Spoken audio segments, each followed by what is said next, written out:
क्या चुनाव से पहले बीजेपी और नरेंद्र मोदी का सबसे बड़ा दांव फेल होने वाला है? दोस्तों, बिहार में मोदी जब जब आते हैं, लालू यादव का जंगल राज याद दिलाते हैं। मोदी याद दिलाते हैं कि उस वक्त में बेटियों और महिलाओं के लिए घर से निकलना कितना मुश्किल हो गया था, और नीतीश कुमार की सरकार आई तो उन्होंने कितनी बड़ी राहत खास तौर पर महिलाओं को पहुंचाई। और महिलाओं को टारगेट करने के लिए बाकायदा मोदी जी ने सीधा 75 लाख महिलाओं के खातों में 10,000 रुपए डाल दिए।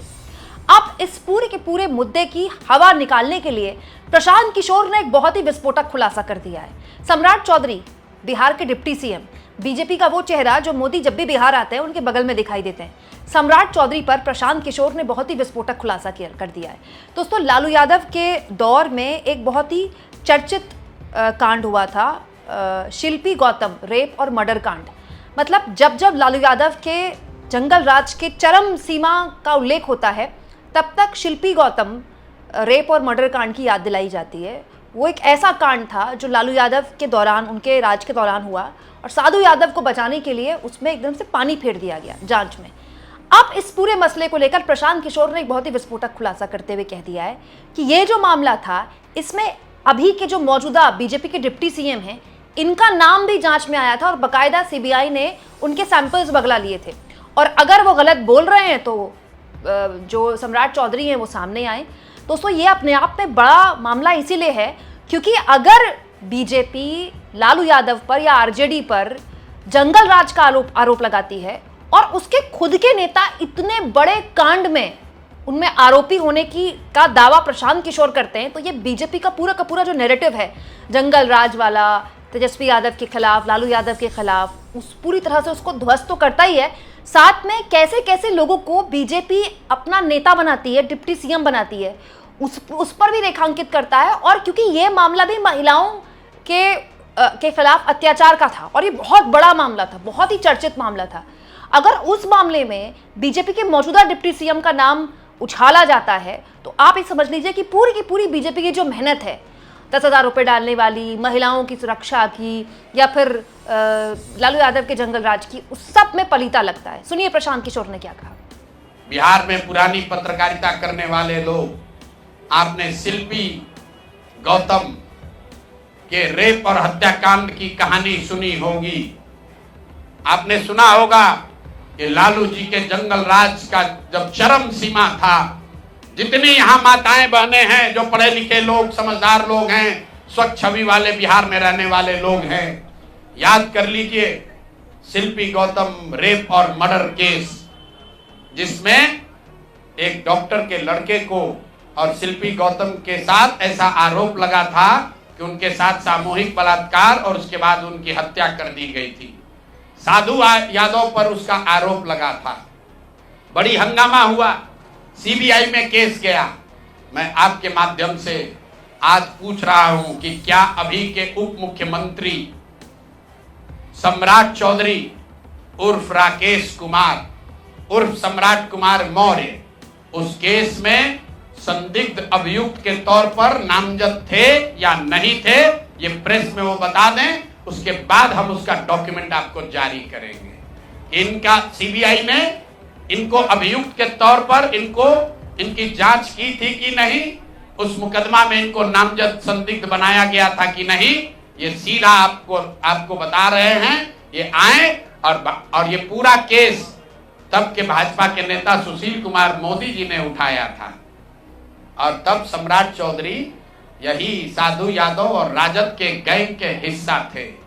और अब वो बता दें, हम इतना ही बोल रहे हैं, अभी से भी गांधी जी ने कहा है गलती हो गई तो आकर माफी मांग लो, आकर बताइए कि उस केस में आप अभियुक्त के तौर पर आपको सीबीआई ने आपकी जांच की थी कि नहीं की थी, आपके सैंपल टेस्ट लिए गए थे कि नहीं लिए गए थे, आपके उस घटना में क्या संलिप्तता है नहीं है, ये बताइए।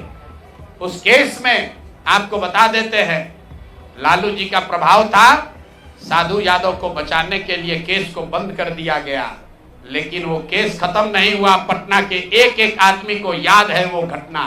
तो अब राकेश कुमार बताएं, आज के सम्राट चौधरी बताएं कि उस केस में इनकी भूमिका क्या थी, उसमें ये नामजद थे कि नहीं थे, और थे तो इन्होंने इसको डिस्क्लोज क्यों नहीं किया। यही नहीं दोस्तों, प्रशांत किशोर इससे पहले भी बीजेपी के डिप्टी सीएम सम्राट चौधरी पर बहुत जबरदस्त निशाना साध चुके थे, जिसको लेकर उनके खिलाफ सम्राट चौधरी ने मानहानि का नोटिस भी भेज दिया है। अब प्रशांत किशोर ने साफ तौर पर कह दिया है कि माफी मांगे, नोटिस वापस लें, नहीं तो अभी और खुलासे बाकी है। दोस्तों, सम्राट चौधरी पर और जबरदस्त तरीके से फायर होते हुए क्या बोले प्रशांत किशोर, फिर सुनिए। तारापुर में 1995 में 7 लोगों की जो हत्या हुई और 7 मारे जाने वाले लोग कुशवाहा समाज के लोग थे। ये बिहार में जाति की राजनीति करने वालों के लिए सबक होना चाहिए। सम्राट चौधरी कहते हैं मैं कुशवाहा हूं। 7 लोगों की जिनकी हत्या के ये अभियुक्त हैं, आरोप नहीं है, मैं शब्द बहुत सही समझ के बोल रहा हूं। 7 लोगों की हत्या के अभियुक्त राकेश कुमार उर्फ सम्राट कुमार मौर्य उर्फ Samrat Chaudhary, Tarapur case number 44/1995, note कर लीजिए।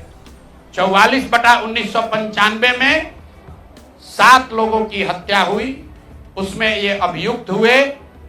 और जो केस है चीफ जुडिशियल मजिस्ट्रेट को 24/4/1995 को इन लोगों ने डॉक्यूमेंट सबमिट किया। बिहार विद्यालय परीक्षा समिति का एक एडमिट कार्ड सबमिट किया, जिसमें बताया गया कि KNVMH सम्राट, ये स्कूल का नाम है, कुमार सर एक स्कूल का नाम है, जहां से ये एडमिट कार्ड इशू हुआ है। सम्राट चंद्र मौर्य, पिता का नाम Shakuni Chaudhary, date of birth 1/5/81, result fail, number आया 268, कैटेगरी प्राइवेट। ये सुप्रीम कोर्ट का डॉक्यूमेंट है जो सम्राट चौधरी ने जमा किया है, जिसमें ये बताया है इनका डेट ऑफ बर्थ 81 है, उसके हिसाब से 95 में चीफ जुडिशियल मजिस्ट्रेट ने नाबालिग होने के नाम पर इनको वहां से राहत दी। इनको जेल से निकाला गया क्योंकि ये 15 साल के थे और कानूनन 18 साल से कम उम्र के बच्चे को अभियुक्त के तौर पर जेल पर नहीं रखा जा सकता था। अब ये बात तो पब्लिक की जानकारी में है। अब मैं क्यों कह रहा हूं कि इनको आज अरेस्ट करना चाहिए, क्योंकि 2020 का जो सम्राट चौधरी ने अपना इलेक्शन एफिडेविट दिया है, इसमें अपना उम्र इन्होंने बताया है 51 साल। ये सम्राट चौधरी का इलेक्शन एफिडेविट है। इन्होंने अपना उम्र बताया 2020 में 51 साल। इसका मतलब है कि 2020 माइनस 26, तो 1995 में इनका उम्र था 25 साल, 26 साल। तो 26 साल के उम्र के आदमी को कोर्ट ने गलती से गलत सर्टिफिकेट के आधार पर नाबालिग होने के नाम पर अभियुक्त होने के बावजूद, ध्यान दीजिए, अभियुक्त होने के बावजूद इनको जेल से बरी कर दिया गया था कि ये 15 साल के हैं, जबकि इनका अपना डॉक्यूमेंट बता रहा है कि ये उस समय 26 साल के थे।